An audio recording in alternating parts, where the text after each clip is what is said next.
there are small sins and there are big sins. There are sins like, rushing through the prayer, not doing the best wudu. There are sins like not lowering your eyes fast enough. There are sins like maybe making fun of someone, not realizing you crossed the line. That's a sin. It's not good. There are sins like reciting the Quran but not reciting it properly. Small things. There are sins that you can not even realize you're doing.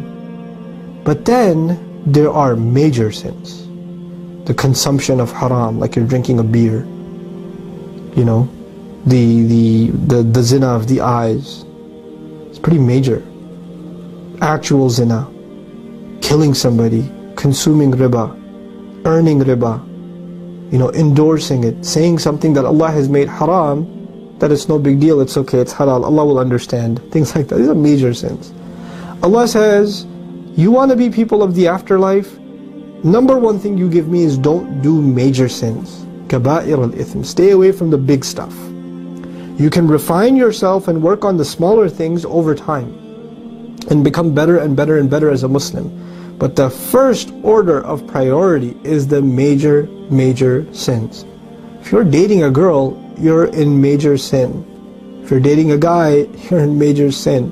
You need to stop before you worry about anything else in Islam. If you're addicted to pornography, you're in a deep. This is a deep problem. It's a deep spiritual problem. You need to get away from it, because the zina of the eyes will lead to other kinds of zina. You need to stop. That is the first thing you have to address. If you're addicted to alcohol, if you're taking drugs, if you're smoking weed, if you're doing pot, or worse, if you're doing this stuff, you need to stop. If you're stealing money from your parents, if you're stealing money from your job, you need to stop. If you're investing in what you know are haram industries, and you're making money in a way that you know is not permissible by our deen,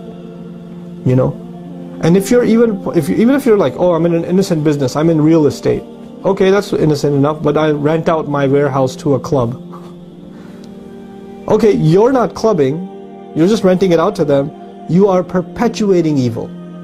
You may not be the fasid, you may not be the corrupt one, but you are the cause of corruption. Without you renting it out, it wouldn't exist. So you're complicit. You're complicit in that. Stop doing the major stuff first. And then the second line of defense, personally, wal fawahish, all forms of shamelessness, you need to stop. And I particularly highlighted shamelessness as I was talking to you, dating, pornography, this sort of thing. Why? Because Allah took major sins and immediately after highlighted in particular shamelessness and all forms of it. Any act of it, any manifestation of it, anything that takes you close to it, avoid it altogether.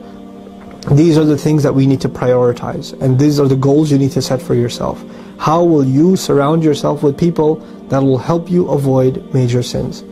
That will give you fresh company, good company, that keeps you on the right track, and when you're slipping, they're able to stop you and pull you right back in.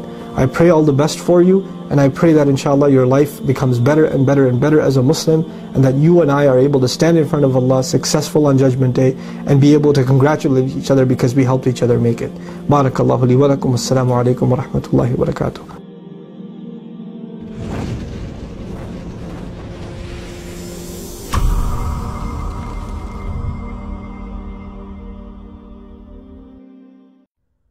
أشهد أن لا